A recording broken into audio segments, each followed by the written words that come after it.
उसके बाद मैंने अब ये चिट्टे के बारे में मैंने उनको पहले भी उनके पास मैंने वीडियो फोटो हर चीज़ सेंड की। मैंने इनमें पुलिस की शिकायत भी की, पुलिस मौके पे भी आई, बच्चों को पकड़ा भी।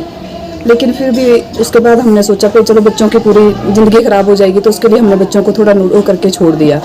लेकिन डायरेक्टर ने कोई सुनाई नहीं की। सुजल शर्मा मेरा बेटा NIT में यहाँ पर पढ़ाई कर रहा था, M.Tech की, रोड ट्रांसपोर्ट उसका डिपार्टमेंट था। और रात को 9 बजे के बाद मेरी उससे वीडियो कॉल पे बात हुई, किसी अपने फेस्ट में वो कार्यक्रम में था।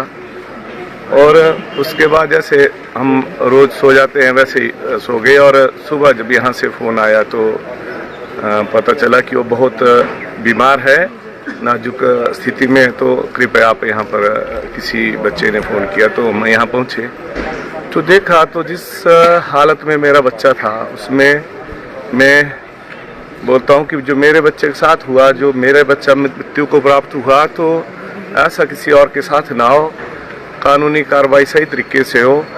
4 बजे के करीब इसके फ़ोन में इसके मोबाइल के ऊपर इसको फ़ोन आया है। 4 बजे किसका फ़ोन आया, क्यों इसको बुलाया गया, किसके कमरे में क्या करने गया।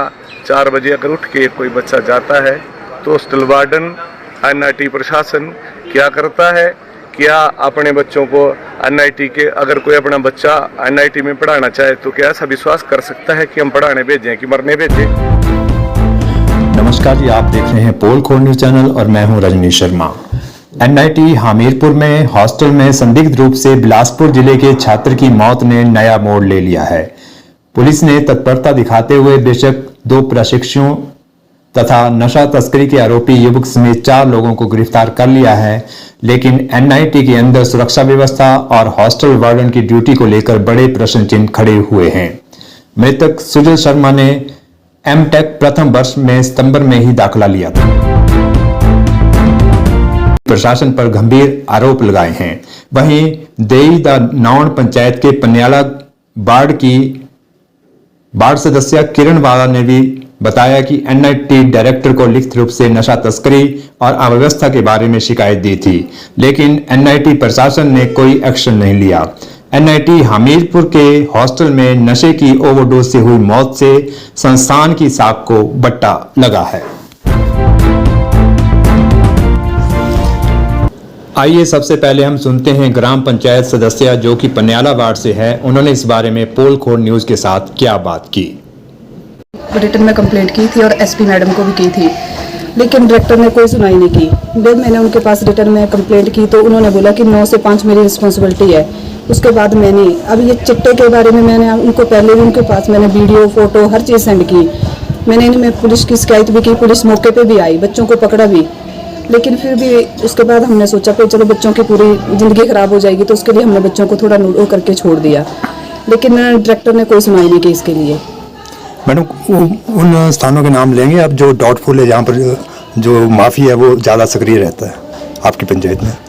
हमारी तरफ जैसे खास ग्राउंड वगैरह हो गया, जंगल में लोग जैसे आते हैं, गाड़ियाँ रोकते हैं वहाँ पे सड़क के किनारे, वहाँ से ऊपर की तरफ जंगल है वहाँ पे चले जाते हैं। बाकी हमने कभी देखा तो नहीं ऐसा। जो कल घटना हुई इसके क्या कहेंगे आप? इसके लिए तो डायरेक्टर साहब रिस्पॉन्सिबल हैं, क्योंकि उनकी गलतियाँ हैं, उनकी कमियाँ हैं, तभी ये सब हुआ। अगर वो स्ट्रिक्टली वो करते बच्चों के ऊपर कार्रवाई तो शायद आज वो बच्चा नशे के उससे नहीं जाता। आवा देवी रोड पर स्थित NIT हमीरपुर के बगल से NH3 निकलता है। NIT कम्प्लेक्स के बाहर मोड़ मोड़ पर कारें, बाइक और स्कूटी वाले खड़े मिलते हैं। NIT के पास पन्याला, खासग्रां और गरनेदा गलू में चिट्टा तस्कर ग्राहकों की तलाश में खड़े मिलते हैं। पन्याला वही जगह है जहां अवैध रूप से पुलिस ने शराब फैक्ट्री पकड़ी थी। इसी जंगल में एक युवती की लाश भी मिली थी। NIT में सुरक्षा गार्ड की ड्यूटी कर रहे सराकड़ गांव के एक व्यक्ति की माने तो रात 8 बजे के बाद अणु ट्रीटमेंट प्लांट, खासग्रां, गरनेदा गलू और भरनांग में NH3 के किनारे शराबियों की महफिलें जमी होती हैं। ये लोग आने जाने वाले वाहनों को रोककर तंग करते हैं। उधर मृतक सुजल शर्मा के पिता सुशील शर्मा ने NIT प्रशासन पर गंभीर आरोप लगाए हैं। उन्होंने सारे मामले की उच्च स्तरीय जांच की मांग की है। आइए सुनते हैं क्या कह रहे हैं मृतक के पिता सुशील शर्मा। सुजल शर्मा मेरा बेटा NIT में यहाँ पर पढ़ाई कर रहा था, M.Tech की। रोड ट्रांसपोर्ट उसका डिपार्टमेंट था और रात को 9 बजे के बाद मेरी उससे वीडियो कॉल पे बात हुई। किसी अपने फेस्ट में वो कार्यक्रम में था और उसके बाद जैसे हम रोज सो जाते हैं वैसे ही सो गए और सुबह जब यहाँ से फ़ोन आया तो पता चला कि वो बहुत बीमार है, नाजुक स्थिति में। तो कृपया आप यहाँ पर किसी बच्चे ने फ़ोन किया तो मैं यहाँ पहुँचे तो देखा तो जिस हालत में मेरा बच्चा था उसमें मैं बोलता हूँ कि जो मेरे बच्चे के साथ हुआ, जो मेरे बच्चा मृत्यु को प्राप्त हुआ, तो ऐसा किसी और के साथ ना हो। कानूनी कार्रवाई सही तरीके से हो। 4 बजे के करीब इसके फ़ोन में इसके मोबाइल के ऊपर इसको फ़ोन आया है। 4 बजे किसका फ़ोन आया, क्यों इसको बुलाया गया, किसके कमरे में क्या करने गया। 4 बजे अगर उठ के कोई बच्चा जाता है तो हॉस्टल वार्डन, NIT प्रशासन क्या करता है, क्या अपने बच्चों को NIT के, अगर कोई अपना बच्चा NIT में पढ़ाना चाहे तो क्या ऐसा विश्वास कर सकता है कि हम पढ़ाने भेजें कि मरने भेजें।